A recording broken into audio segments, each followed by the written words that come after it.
Hey, great day everyone! Hello guys, it's me, George, the voice veracity from Nueva Ecija. At ako ay kasalukuyang nagtitraining sa SIVAP upang maging isang ganap na voice artist balang araw. At yan na nga guys, nag-start na nga yung aming training week 1 last Saturday at update ko lang kayo kung ano yung mga natutunan ko noong week 1. Yan. Pero bago ako magkwento tungkol sa aking mga natutunan, kwento ko lang din muna kung bakit ako sumali sa SIVAP. Yan. Dahil yan sa nung bata pa ako ay mahilig na akong makinig ng mga drama sa radyo sa DRMOR. Ayan.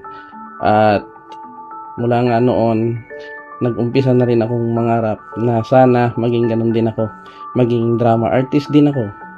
Kagaya ng mga napapakinggan ko sa radyo. Ayan. At hanggang sa mabalitaan ko na nga ang SIVAP sa pamamagitan ni Sir JM. Kaya nakasama ako sa batch 33. Yan. At sobrang thankful ako kasi eto na yung simula ng pagtupad ng aking pangarap. At yun na nga guys, nag-umpisa na yung aming training week 1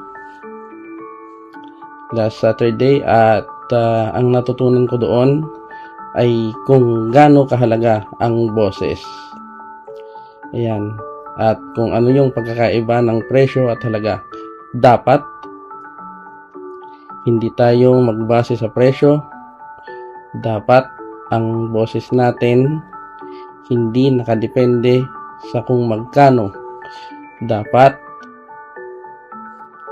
hindi yan ang priority natin. Hindi pera ang basehan ng boses natin, kundi